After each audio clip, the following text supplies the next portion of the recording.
बिस्मिल्लाहिर्रहमानिर्रहीम। अस्सलाम वालेकुम नाज़रीन, मैं हूँ महरीन सब्तैन और ये है मेरा vlogging channel. Hope you all are doing good.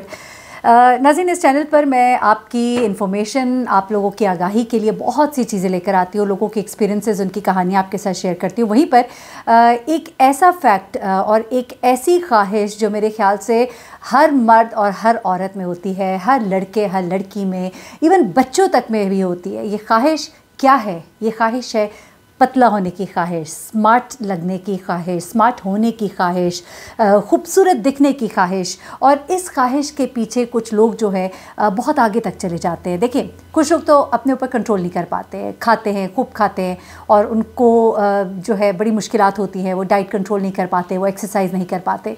कुछ लोग जो है बहुत ज़्यादा डाइटिंग करते हैं, यहाँ तक कि अपनी सेहत को नुकसान पहुँचा देते हैं।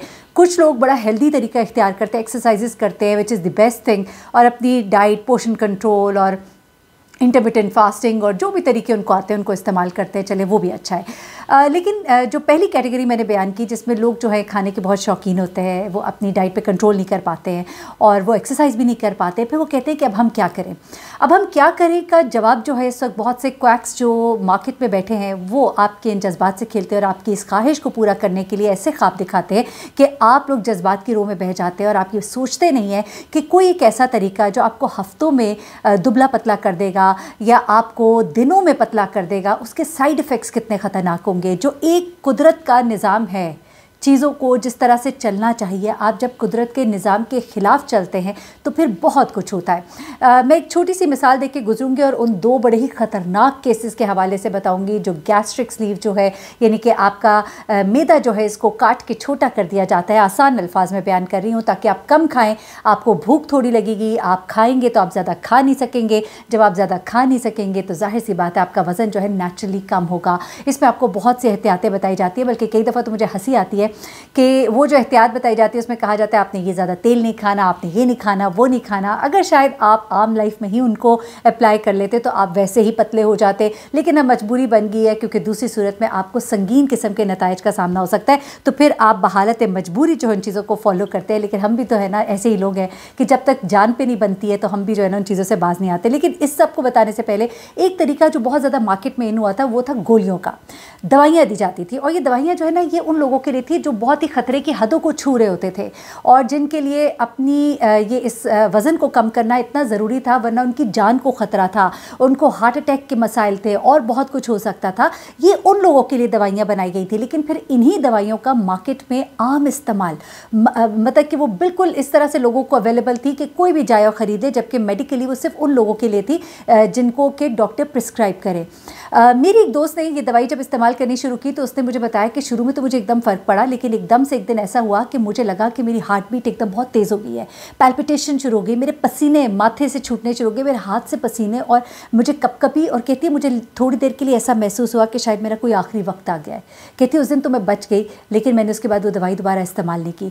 मेरी खाला जो कि डॉक्टर है, मैंने उनसे फिर ज़रा डिस्कस किया, मैंने कहा ये क्या है। वो कहती है उसने बड़ा वेट रिड्यूस भी किया, लेकिन उसके बाद यूँ हुआ, उन्होंने कहा कभी भी ऐसी दवाइयाँ इस्तेमाल ना करना, इससे सडन कार्डिक अरेस्ट हो जाता है। सडन डेथ्स की इतनी रिपोर्ट्स जो हैं वो आई हैं सामने, जिनमें जो लोग इस तरह की दवाइयाँ इस्तेमाल कर रहे थे उनकी सडन डेथ्स हुई हैं। तो मैं आप लोगों को कहूँगी, खुदा के लिए प्लीज़ इन दवाइयों का इस्तेमाल ना करें, हेल्दी तरीके से वज़न को कम करने की कोशिश करें।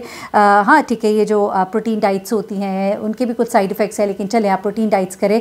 प्रोटीन डाइट हेल्दी तरीके से किया जाए तो बहुत अच्छी है, कीटो डाइट्स बहुत अच्छी हैं, लेकिन अगर अनहेल्दी मोड में आप चले जाएं बहुत एक्सट्रीम पे तो इट्स वेरी डेंजरस। अब आ जाते हैं ज़रा गैस्ट्रिक स्लीव के दो केसेस, इतने ख़तरनाक रिपोर्ट हुए हैं कि आप परेशान हो जाएंगे। वरना इसको इतनी खूबसूरती से बताया जाता है कि ये बड़ा ही ज़बरदस्त तरीक़ाकार है, ऐसे आपका मैदा जो है कटेगा, आपको उसके बाद भूख ही नहीं लगनी, थोड़ा सा बस ऑपरेशन का ही एक टाइम है, वो भी आपको मेडिसिन दी जाएंगी, आप बिल्कुल नॉर्मल हो जाएंगे और उसके बाद आपकी ज़िंदगी में। और ऐसा हुआ भी है, मैंने लोगों को देखा है बहुत पतले होते हुए, मेरे अपने फ्रेंड सर्कल में लोगों ने बताया है कि उन्होंने कराया और उन्हें बहुत अफाका भी हुआ। लेकिन आप ये देखिए, 10 में से अगर एक केस को या 10 में से 2 केसेस जो है, तो बाकी 8 केसेस के साथ क्या होता है ये मैं आपको बताने जा रही हूँ। इस चीज़ को ज़रूर मद्देनज़र रखें, कहीं ऐसा ना हो खुदा न खास्ता ये आपका आखिरी कोई ऐसा स्टंट स्टंट हो जो आप अपनी ज़िंदगी में करें। अच्छा, अब यहाँ पर क्या ख़ास तौर पर टर्की में गैस्ट्रिक स्लीव की बहुत ज़्यादा एक मार्केट है, और यहाँ पर जिन लोगों का बॉडी मास इंडेक्स BMI जो होता है वो 24 भी होता है, उनका भी वो कर देते हैं, जबकि मेडिकली जो 40 प्लस वाले लोग होते हैं BMI वाले, उनका ये ऑपरेशन किया जाता है। लेकिन वहाँ पर पतले पतले लोगों को पता है क्या कहा जाता है? कहा जाता है कि आपको 1 महीने का टाइम दे रहे हैं, 5-6 किलो वज़न बढ़ाइए ताकि फिर हम आपका ऑपरेशन करें, क्योंकि अनहेल्दी तरीके से वो पहले आपको मोटा होने को कहते हैं ताकि आप उस लेवल पे पहुंच जाएं जिस पे जाके के आपका ऑपरेशन हो सकता है। अच्छा, और दूसरा ये है कि बरतानिया और दूसरे ममालिक में गैस्ट्रिक स्लीव के लिए बहुत लंबा वेट करना पड़ता है, प्रोफेशनल तरीके से देखा जाता है। अगर आपका वेट इतना है तो फिर पाकिस्तान में, टर्की में, इन जगहों पर इन चीज़ों को नहीं खातिर मिलाया जाता, इसलिए लोग बरतानिया से और दीगर यूरोपीय ममालिक से ट्रेवल करते हैं मोस्टली टू टर्की, जहाँ पर कि इसका बड़ा एक चर्चा है। और यहाँ तक है कि इवन व्हाट्सएप के ऊपर आपकी बुकिंग हो जाती है, वरना जो प्रोफेशनल्स हैं वो कहते हैं आइए मिलिए, BMI होता है, 10 चीज़ें चेक होती है, वहाँ व्हाट्सएप पे आपको डेट दे दी जाती है और फ़ौरन ऑपरेशन करके आपको कहते हैं चले जी अब आप जाएं, और कई दफ़ा मुर्दे वापस आते हैं। अब क्या हुआ, अब यहाँ पर एक केस जो है सोशल मीडिया पे इसका बड़ा चर्चा हो रहा है, और ये खातून जो है इन्होंने अपना ये तमाम तर वाक़या जो है वो शेयर किया है। मैं इनका नाम बदल देती हूँ।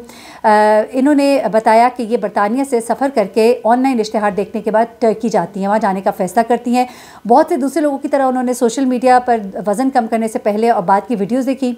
टिकटॉक #गैस्ट्रिक जो है इश्तिहार को गुज़िश्ता 3 सालों में बरतानिया में कहते हैं कि 292 मिलियन टाइम्स देखा गया है। इतना ज़्यादा ये पॉपुलर हुआ वहाँ पे इश्तिहार। अब क्या करती हैं कि ये जो खातून है ये सर्जरी के लिए टर्की रवाना होती हैं। वो कहती हैं कि इस अमल के फ़ौरन बाद ही वो तकलीफ़ में थी, लेकिन टर्क क्लिनिक ने उन्हें बताया, यानी तुर्की में जो क्लिनिक है उन्होंने उसे बताया कि उनके मैदे में सिर्फ गैस फंसी हुई है। अच्छा, वो कहती है मुझे शदीद तकलीफ़ थी, लेकिन मैं वापस बरतानिया पहुँची, और फिर कुछ रोज़ के बाद जब उन्हें शदीद इन्फेक्शन हुआ, नमूनिया के साथ, उनको अस्पताल जाना पड़ा। तकरीबन 1 साल तक वो कहती हैं कि मैं अस्पतालों का चक्कर लगाती रही, और इसी दौरान 6 दफ़ा शदीद इन्फेक्शन का मैं शिकार हुई, यानी कि वो जो ऑपरेशन हुआ था इन्फेक्शन का शिकार हुई। बिल आखिर जो वहाँ के डॉक्टर्स हैं उन्होंने उनकी पूरी ही स्लीव को निकालने का फ़ैसला कर दिया। आप सोच सकते हैं, यानी कि पूरा ही मैदा। वो कहती है कि इस अमल की वजह से अब मुसलसल मैं थकी रहती हूँ, अपनी नौकरी भी बरकरार नहीं रख पाती। वो कहती है कि मेरी अब तक की सबसे बड़ी गलती है जिसने मेरी ज़िंदगी को बर्बाद कर दिया है। बरतानवी डॉक्टर्स का कहना है कि उनके पास आने वाले मरीज़ों की तादाद बढ़ी है जो इलाज की गर्ज से टर्की गए और सेहतमंद होने के बजाय मज़ीद मसाइल के साथ वो वापस आ गए। अच्छा, उसके बाद एक और मारूफ सर्जन है और British obesity and metabolic surgery society के काउंसिल के रुकन है। उन्होंने कहा कि टर्की से वापस आने वाले ऐसे मरीज़ों का इलाज किया है जिनकी वो सर्जरी की गई जिसके बारे में वो उन्हें बताते भी नहीं थे डिटेल से। इस इलाज के लिए कितने ही लोग वहाँ पे जाते हैं जिसका कोई रिकॉर्ड मौजूद नहीं है, और 7 ऐसे बरतानवी शहरियों की मौत हो चुकी है जो मोटापे के इलाज के लिए टर्की गए थे। उनमें से एक 25 साल एक खातून है जो 25 साल खातून नहीं सॉरी एक शख्स है, और वो वहाँ पर गए और उनकी मौत की खबर उनके वालिदैन को आई।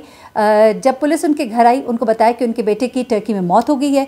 फिर पुलिस अफसरान ने वालिदैन को टर्की के क्लिनिक का टेलीफ़ोन नंबर दिया, और वालिद ने जब वहाँ से बात की तो डॉक्टर ने उनके वालिद को बताया कि उनके बेटे का जो ब्लड प्रेशर है वो कम था और ऑपरेशन के दौरान ही उन्हें दिल का दौरा पड़ा। अच्छा, जब उनके बेटे की लाश वापस बरतानिया पहुँची तो पोस्टमार्टम करने पर पता चला कि सर्जरी के मौके पर जो उनका बेटा है उसका खून जो है वो ज़्यादा बह गया था, जिसकी वजह से उसकी मौत वाक़ई हुई।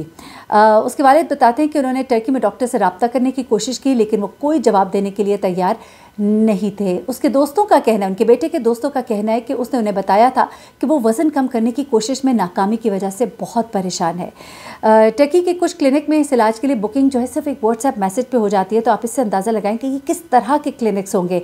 टर्की में इस इलाज के ऊपर 2000 पाउंड तक का खर्चा आता है, जबकि बरतानिया वगैरह में अगर आप ये इलाज कराएं तो इस पर कम से कम 10,000 पाउंड का खर्चा आता है।